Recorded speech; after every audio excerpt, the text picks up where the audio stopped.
Welcome दोस्तों। हम आज से स्टार्ट करने वाले हैं 45 डेज तक एमपीपीएससी का कोर्स कंप्लीट कर देंगे। तो आइए हम सर्वप्रथम अपने मध्य प्रदेश से स्टार्ट करते हैं। यह हम जानते हैं कि मध्य प्रदेश के इतिहास में क्या हुआ था। तो मध्य प्रदेश पहले हम थोड़ा सा प्री हिस्टोरिक पीरियड के बारे में पढ़ लेते हैं। प्री हिस्टोरिक पीरियड को 3 पार्ट में डिवाइड किया। Pre historic period, proto historic period और हिस्टोरिकल पीरियड। तो प्री हिस्टोरिक पीरियड मतलब प्रागैतिहासिक काल, इसमें लेखन कला नहीं थी और पाषाण काल प्रारंभ हुआ था। आद्यैतिहासिक काल में लेखन कला थी, अपठनीय थी। अपठनीय मतलब हम पढ़ नहीं सकते हैं अभी तक उसको। और फिर इंडस वैली स्टार्ट हुई थी, मतलब सिंधु सभ्यता। और ऐतिहासिक काल पठनीय लेखन मतलब रीडेबल रिटर्न एविडेंस थे, और वैदिक काल यहीं से आरंभ हुआ था। और थोड़े बहुत हम एविडेंस पढ़ लेते हैं, उसके बाद हम स्टार्ट कर देंगे। तो एविडेंस में हम हमारे मानव का साइंटिफिक नाम है होमो सेपियंस। इनका प्रवेश 30 से 40,000 वर्ष पूर्व हुआ था। भारत का प्राचीनतम मानव का भी श्वेत असम था। श्वेत असम की मैं फोटो लगा दूंगी साइड में, तो आपको पता चल जाएगा कैसे दिखता है, या आप गूगल कर लीजिएगा। भारत में मनुष्य का प्रथम प्रमाण नर्मदा घाटी के यहाँ हुआ था। और भारत में पूरा पाषाणकालीन औजारों की खोज रॉबर्ट बुशफोर्ड ने 1863 में की थी। ठीक है, अब इसके बाद हम आते हैं औजारों पर। क्या क्या औजार खोजे गए और कब कब खोजे गए। तो प्रथम पुरापाषाण कलाकृति पल्लवरम में हुई थी, तमिलनाडु में। ठीक है, और फिर हुआ था भारत का प्राचीनतम नगर हुआ था मोहनजोदाड़ो। मृतकों का टीला इसको कहा जाता है। अब हम मूव ऑन करते हैं प्री हिस्टोरिक पीरियड पर। ठीक है, अब हम पढ़ते हैं प्रागैतिहासिक काल मतलब प्री हिस्टोरिक पीरियड। पाषाण काल स्टार्ट हुआ था, जैसे कि मैं पहले बता चुकी हूँ, स्टोनीज कहते हैं इसको 3 पार्ट में डिवाइड किया गया है। पुरापाषाण काल, मध्य पाषाण काल और नवपाषाण काल। पुरापाषाण काल में मानव मतलब जो हंटरिंग होती थी, समझते हो वो, तो हंटरिंग अथेटिक संग्रह कहते हैं। ये हिंदी मीडियम वालों के लिए है, बाकी हंटर गैदरिंग मतलब पढ़ा जाता है उसको। और आपका आविष्कार भी इसी काल में स्टार्ट हुआ था। मध्य पाषाण काल का कुछ अभी बताया नहीं गया है। नवपाषाण काल का मैं बता देती हूँ। नवपाषाण काल में पहिए का आविष्कार हुआ था, कृषि का आविष्कार हुआ था, स्थायी निवास हुआ था और पशुपालन। पहला अपने यहाँ पशुपालन हुआ था नवपाषाण काल में। कुत्ते का जानवर पाला गया था, कुत्ते का। क्वेश्चन आएगा आपका पेपर में कि प्रथम पालतू पशु कौन सा था, तो कुत्ता था पालतू पशु। ठीक है, अब हम पढ़ते हैं कृषि एवं औजार के बारे में। कृषि और औजारों का आविष्कार नवपाषाण काल में हुआ था। पहला औजार बना था तावे का औजार, और फिर कुल्हाड़ी प्रथम औजार था। और साक्ष्य थे मिले थे अपन को अतिरपक्कम में तमिलनाडु। और प्रथम फसल थी गेहूं और जौ, इसके साक्ष्य मिले थे मेहरगढ़ पश्चिम बलूचिस्तान में। और अन्य जो फसलें जिसके एविडेंस मिले हैं अपन को वो है चावल, इसके एविडेंस मिले हैं कोल्लड़ी हवा उत्तर प्रदेश। थोड़ा सा नाम लेने में कठिनाई हो रही है दोस्तों।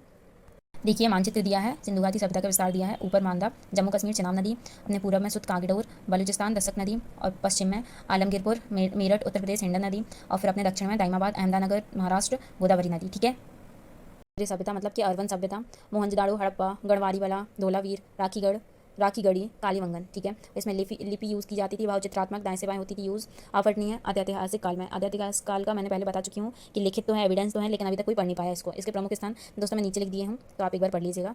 प्रमुख स्थान नदी, और उनके लिए उनकी खोज किसने की थी और किस सन में की थी, और उनकी स्थिति के बारे में बता देती हूँ जो इंपॉर्टेंट है। आप याद कर लीजिएगा, ये पेपर में आ सकते हैं, 2 से 3 मार्क्स के आते हैं एमपीपीएससी के पेपर में।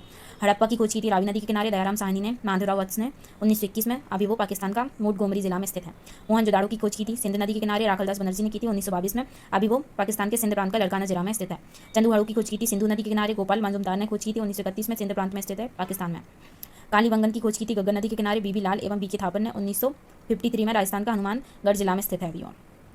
और रोपण की खोज की थी सतलज नदी के किनारे यज्ञदत्ता शर्मा जी ने की थी 1953 से 56 के बीच में, अभी पंजाब का रोपण जिला में स्थित है। लोथल की खोज की थी भोगवा नदी के किनारे रंगनाथ राव ने की थी 1955 एवं 1962 में, अभी स्थित है गुजरात का अहमदाबाद जिला में। और धौलवीराम की खोज की थी नदी का किनारे नहीं की थी, इससे नदी के किनारे नहीं बताया गया है। रविंद्र सिंह बिष्ट ने खोज की थी 1990 से 1951, और गुजरात के कच्छ जिले में अभी वो स्थित है। अब नगरीय विशेषताओं के पर हम मूव करते हैं। यह ग्रीड पद्धति पर निर्मित नगर है। सुव्यवस्थित जल निकासी व्यवस्था है। पक्की और अलंकृत ईंटों का प्रयोग किया गया है। दरवाजे खिड़कियों की जो गेट रहते थे ना, वो अंदर खुलते हैं, ना कि बाहर खुलते हैं। केवल लोथल नगर के घरों के दरवाजे मुख्य सड़क पर खोले जाते हैं, याद रखिएगा ये। और ये शहर उच्च और निम्न भाग में वर्गीकृत है। उच्च भाग किलाबंद, अपवाद कालीबंगन, दोनों भागों में किलाबंदी है। सबसे इंपॉर्टेंट और लास्ट पॉइंट है, मोहनजोदाड़ो से प्राप्त बृहत स्नानागार एक प्रमुख स्मारक है, जिसके मध्य स्थित स्नान कुंड 11.88 मीटर लंबा, 7.0 मीटर चौड़ा एवं 2.43 मीटर गहरा है। इसको मार्क कर लीजिए, यह बहुत ज़्यादा इंपॉर्टेंट है, ये पेपर में आता ही आता है। बाकी इस बार का पेपर कैसा आता है अपन देखते हैं। अब हम मूव करते हैं कृषि और पालन पे। तो जुते हुए खेत की जो एविडेंस मिले वो अपन को कालीबंगन से मिले हैं। प्रमुख फसल रही है गेहूँ और जौ की, ये हम बता चुके हैं अभी पहले कि फसलें क्या क्या मिली हैं अपन को एविडेंस में, तो गेहूँ और जौ मिले हैं।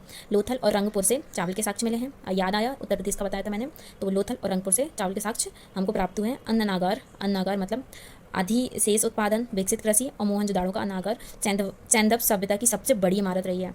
ठीक है, और पशुपालन हुआ है, भैंस का, बैल का और घोड़े के थोड़े बहुत प्रमाण मिले हैं, जो कोतदा से, कालीबंगन और लोथल से भी। धार्मिक विशेषताओं पे हम आ जाते हैं। धार्मिक विशेषताओं में स्पष्ट जानकारी का अभाव नहीं दिया है, किसकी पूजा करते थे किसकी नहीं, और मंदिर भी नहीं बनाए गए हैं। खैर, और मातृ देवी और उर्वरा देवी की पूजा की जाती थी। वृक्ष और शिव की भी मतलब पूजा के साक्ष्य मिले हैं। कुबड़ वाले सांड के साक्ष्य मिले हैं। मोहनजोदाड़ो में दाढ़ी वाले पुजारी की पूजा की जाती थी। हाँ, इसके साक्ष्य मिले हैं दाढ़ी वाले पुजारी की, तो ये याद रखिएगा, याद से इंपॉर्टेंट है। और पशुपतिनाथ की भी मोहर मतलब जो मिली है मोहनजोदाड़ो से मिली है अपन को, और चार मतलब जो मूर्ति थी ना, जो मोहर मिली थी, उसके चारों हाथी, गैंडा, चीता और भैंस था। कालीबंगन अग्निकुंड के लिए वो है फेमस है। और स्वास्तिक चिन्ह, सूर्य उपासना और समाधान प्रक्रिया, शवों को जलाना मोहनजोदाड़ो में हुआ है। शवों को दफनाना हड़प्पा में हुआ है। योग में समाधियाँ लोथल और कालीबंगन में हुई हैं। यातायात पर बात करते हैं, मतलब ट्रांसपोर्टेशन, यातायात लोथल और सुतकोदा से बंदरगाह और बैलगाड़ी एवं भैंसगाड़ी।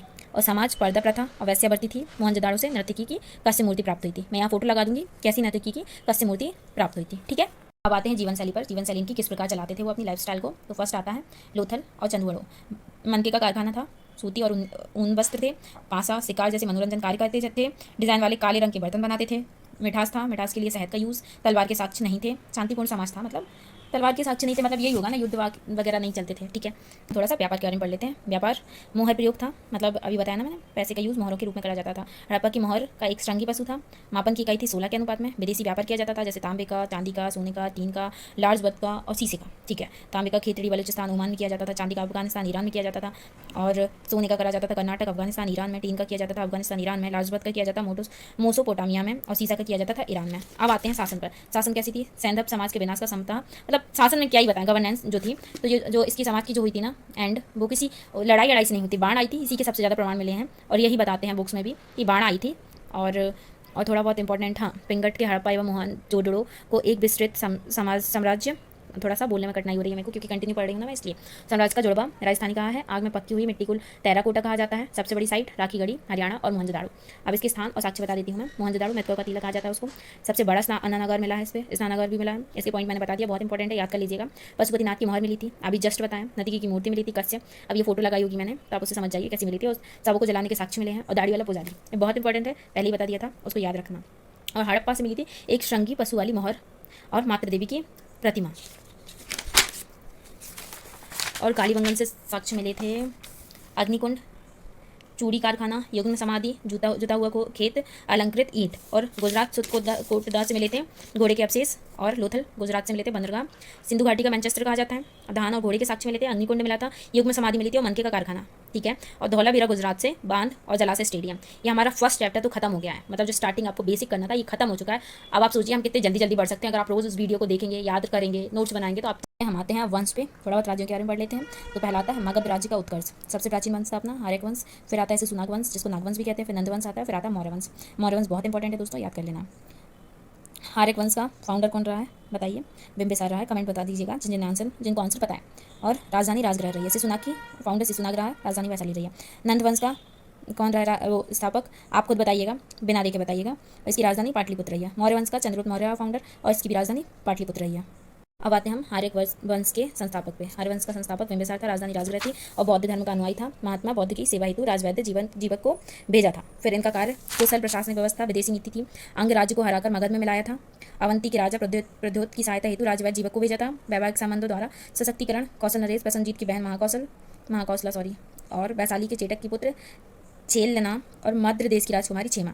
अब समझ जाइए, इनकी 3 पत्नियां थी। बिंबिसार की हत्या उनके खुद के पुत्र अजातशत्रु द्वारा की गई थी, लालच के चक्कर में।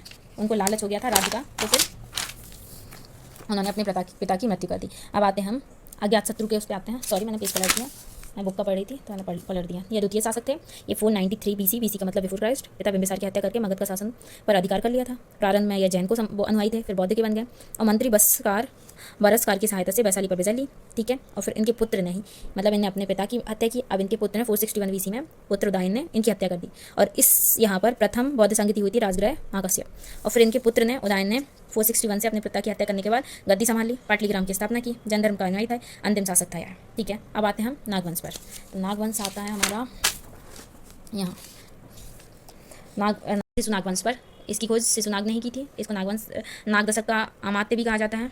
वैशाली को राजधानी बनाया था। इसी वंश के शासक कालाशोक पुनः पाटलिपुत्र की राजधानी। द्वितीय संगति हुई थी वैशाली और सवाकामी, और अंतिम शासक थे नंदीवर्धन। अब आते हैं नंदवंश पर। इसके फाउंडर मैंने कमेंट में पूछे हैं, आप बताइएगा। इसके फाउंडर उग्रसेन क्या क्या लिखा है उन्होंने? उग्रसेन एक छत्र पुराण लिखा है, एक राट पुराण लिखा है, और अंतिम शासक थे इसके घनानंद। घनानंद का समकालीन और इन्होंने जो लेखन किया है सिकंदर का समकालीन, सॉरी घनानंद बोल रही थी मैं, सिकंदर का समकालीन, और चंद्रगुप्त मौर्य ने पराजित किया और मौर्य वंश की स्थापना की। ठीक है।